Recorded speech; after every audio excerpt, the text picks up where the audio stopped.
Hi guys, welcome to ஸ்நேகம் இல்லம். நிம்மதியாக இருக்கிற உங்கள் வாழ்க்கையில் திடீர்னு ஏதோ ஒரு சூறாவளி அடித்த மாதிரி குழப்பம் வருதா? இல்லை எப்போதான் என் கஷ்டகாலம் தீருன்னு தினமும் காத்துட்ருக்கீங்களா? உங்களோட இந்த எல்லா கேள்விக்கும் விட வர ஜூலை 27லேருந்து டிசம்பர் 11 வரைக்கும் நடக்கப்படுற சனி வக்ர பயிற்சிக்குள்ளே தான் ஒளிஞ்சிருக்கு. மேஷம் முதல் கன்னி வரை இருக்கிற இந்த 6 ராசிகளோட தலையெழுத்தை இந்த 4 மாதம் அப்படியே தலைகீழாக திருப்ப போகுதுங்க. உங்களை அறியாமலே நீங்கள் செய்ய போகிற அந்த ஒரு சின்ன தப்பு உங்களை பேராபத்தில் தள்ளலாம். இல்லை நீங்கள் எடுக்க போகிற ஒரு சரியான முடிவு உங்களை உச்சத்துக்கு கூட கொண்டு போகலாம். இப்போ உங்கள் ராசிக்கு என்ன நடக்க போகுது, அதில் இருந்து நீங்கள் எப்படி தப்பிக்கணும்னு யதார்த்தமான ஆன்மீக வழிகாட்டுதலை பார்க்கலாம். வாங்க வீடியோக்குள்ளே போகலாம். முதல்ல நாம் பார்க்க போகிறது மேஷராசி. இந்த 4 மாதம் உங்களுக்கு பண விஷயத்தில் இருந்த பெரிய முட்டுக்கட்டைகள் எல்லாம் சுக்குநூறாக உடைய போகுதுங்க. கைக்கு வர காசு வாய்க்கு எட்டலையேன்னு இது வரைக்கும் நீங்கள் பட்ட கஷ்டம் எல்லாம் தீர்ந்து நல்ல பணம் வரப்போகுது. ரொம்ப நாளாக இது நடக்குமா அது நடக்குமான்னு நீங்கள் ஆசைப்பட்ட சில நல்ல விஷயங்களும் இந்த நேரத்தில் சூப்பராக நடந்து முடியும். ஆனால் அப்படியே குருட்டுத்தனமாக எல்லாத்தையும் நம்பிடாதீங்க. குறிப்பாக வெளிநாடு போகணுன்ட்டு ட்ரை பண்ணுறவங்க, இல்லை கடல் கடந்து பிஸ்னஸ் பண்ணுறவங்க மட்டும் கொஞ்சம் உஷாராயிருங்க. யாரையாச்சும் நம்பி ஏமாறுறதுக்கோ இல்லை சின்ன அஜாகிரதையால் வேலை சொதப்புறதுக்கோ வாய்ப்பு இருக்குது. அதனால் டாக்குமெண்ட் விஷயத்தில் எல்லாம் எக்ஸ்ட்ரா அலர்ட்டாக இருக்கிறது ரொம்ப நல்லது. சரி, அடுத்ததாக நம்ம லிஸ்ட்டில் இருக்கிற இந்த 2வது ராசி என்னன்னு பார்க்கலாம். அடுத்ததாக நாம் பார்க்க போகிறது ரிஷபராசிங்க. இந்த வக்ர பயிற்சி காலத்தில் உங்களுக்கு எல்லாம் ஒரு செம லக் அடிக்க போகுதுங்க.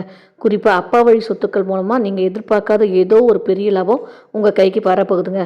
வேலை பார்க்குற இடத்துல எப்போ தான் நமக்கு ஒரு நல்ல காலம் வரும்னு காத்துட்ருக்கவங்களுக்கு பெரிய பதவியும், பிஸ்னஸ் பண்ணுறவங்களுக்கு சூப்பரான லாபமும் கிடைக்க போகுது. அது மட்டும் இல்லாமல் ரொம்ப நாளாக குழந்தை பாக்கியம் இல்லாமல் ஏங்கின தம்பதிகளுக்கு இந்த நேரத்தில் ஒரு நல்ல விஷயம் தேடி வரும். ஆனால் ஒரு முக்கியமான விஷயத்தில் நீங்கள் ரொம்ப நிதானமாக இருக்கணும். இந்த 4 மாதத்தில் நீங்கள் தங்கியிருக்கிற வீட்டை மாற்றுறதுக்கான சூழல் வரலாம். அதே மாதிரி வேலையை விட்டுட்டு வேறு வேலைக்கு மாறலாமா, இல்லை புதுசாக ஒரு பொறுப்பை ஏற்றுக்கலாமா அப்படின்னு நீங்கள் எடுக்க போகிற முடிவுகளில் மட்டும் அவசரப்படாதீங்க. ஏன்னா இந்த வேலை மாற்றம் சார்ந்த முடிவுகளில் கொஞ்சம் சொதப்பல் வர வாய்ப்பு இருக்குது. அதனால் எதையும் தீர விசாரித்து நிதானமாக யோசித்து முடிவு பண்ணுங்கள். லிஸ்ட்டில் அடுத்ததாக நாம் பார்க்க போகிறது மிதுன ராசி.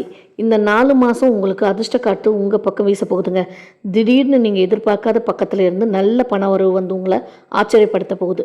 அது மட்டும் இல்லாத ரொம்ப நாளாக நிம்மதியான தூக்கம் இல்லாமல் மன உளைச்சலாலையும் கண்ட குழப்பங்களாலையும் அவதிப்பட்டவங்களுக்கு இனிமேல் நிம்மதியான ஒரு தூக்கமும் நல்ல உடல் ஆரோக்கியமும் கிடைக்க போகுதுங்க.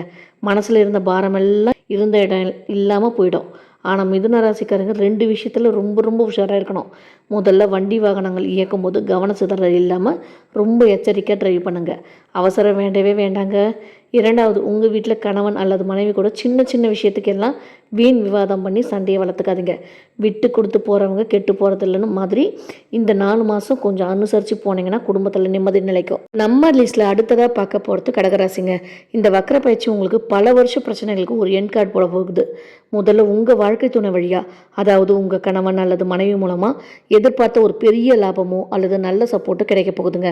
கூடவே உடன் பிறந்த சகோதர சகோதரிகள் மூலமாகவும் நல்ல முன்னேற்றம் இருக்கும். ரொம்ப வருஷமாக இழுத்துக்கிட்டே இருந்த கோர்ட் கேஸ், நீதிமன்ற வழக்கெல்லாம் இந்த நேரத்தில் உங்களுக்கு சாதகமாக சாதனை வெற்றியை தரும். உங்கள் நிம்மதியை கெடுத்து எதிரிகளோட தொழில்களும் இனிமேல் இருக்காதுங்க. அப்படியே மொத்தமாக விலகிடும். ஆனால் நீங்கள் தலையில் கை வச்சு உட்காராமல் இருக்கணும்னா இந்த 2 விஷயத்தில் ரொம்ப கவனமாக இருக்கணும்.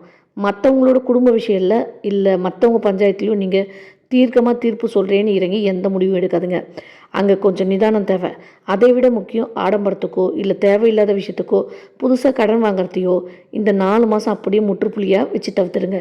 இல்லைன்னா அந்த புதிய கடன் உங்களை ரொம்ப நெருக்கும். பார்த்து உஷாராக இருந்துக்குங்க. அடுத்ததாக நாம் பார்க்க போகிறது சிம்ம ராசி. இந்த வக்ர பயிற்சி உங்களுக்கு ஒரு நல்ல கெத்தான நல்ல எதிர்காலத்தை கொடுக்க போகுது. குறிப்பாக நீங்கள் அரசியல் துறையிலையோ இல்லை பொதுநல அமைப்புகள்லையோ சோஷியல் சர்வீஸ்லையோ இருந்தீங்கன்னா சமுதாயத்தில் உங்களுக்கு ஒரு நல்ல பேரும் புகழும் அந்தஸ்தும் தேடி வரப்போகுது. உங்களுக்கு பின்னாடி இருந்து குடைச்சல் கொடுத்துட்டு இருந்த மறைமுக எதிர்ப்புகள் எல்லாம் இப்போ பனி போல் விலகிடும். சுருக்கமாக சொன்னால் சொசைட்டியில் உங்களுக்கான கெத்து இன்னும் ஒரு படி மேலே உயரப்போகுது.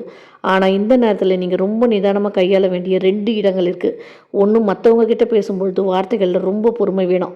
சில இடங்களில் அமைதியாக மௌனமாக இருக்கிறது தான் உங்களுக்கு பெரிய பலமே. 2வது, வீட்டில் உங்கள் பிள்ளைகளோட கருத்துக்களுக்கு கொஞ்சம் மதிப்பு கொடுங்க.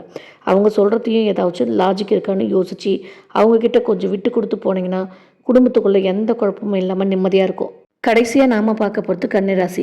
இந்த வக்கர பயிற்சி உங்களுக்கு ஒரு மிகப்பெரிய நிம்மதியை தரப்போகுதுங்க. குறிப்பாக நீங்கள் பார்ட்னர்ஷிப் பிஸ்னஸ் செய்கிறீங்க, இல்லை கூட்டு தொழில் பண்ணுறீங்கன்னா அதில் இது வரைக்கும் இல்லாத அளவுக்கு சூப்பரான லாபம் உங்கள் கைக்கு வரப்போகுது.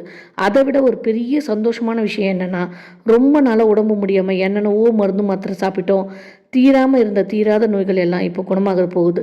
உங்களோட உடல் ஆரோக்கியம் ரொம்பவே சீராகி மனசும் உடம்பும் ரொம்ப ஃப்ரெஷ்ஷாக மாறப்போகுதுங்க. ஆனால் நீங்கள் ஏமாறத்துலேருந்து தப்பிக்கணும்னா இந்த விஷயங்களை மட்டும் ரொம்ப உஷாராக இருக்கணும். புதுசாக வீடு வாங்குறது, நிலம் அல்லது மனை வாங்குறது, இல்லை வண்டி வாகனம் வாங்குகிற யோகம் இந்த 4 மாதத்தில் உங்களுக்கு கைக்கூடி வரும்.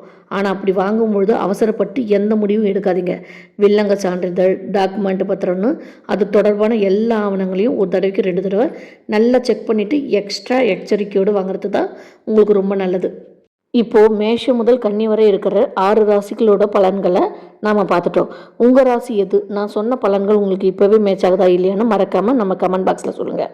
இந்த வீடியோ உங்களுக்கு பிடிச்சிருந்தா ஒரு லைக் பண்ணிவிட்டு நம்ம ஸ்நேகமில்லம் சேனலை அப்படியே சப்ஸ்கிரைப் பண்ணி வச்சுக்கோங்க. அடுத்த வீடியோவில் மீதி இருக்கிற 6 ராசிகளோட வாழ்க்கையில் என்ன நடக்க போகுதுன்னு விறுவிறுப்பாக பார்க்கலாம். வாழ்க வளமுடன். தேங்க்ஸ் ஃபார் வாட்சிங்.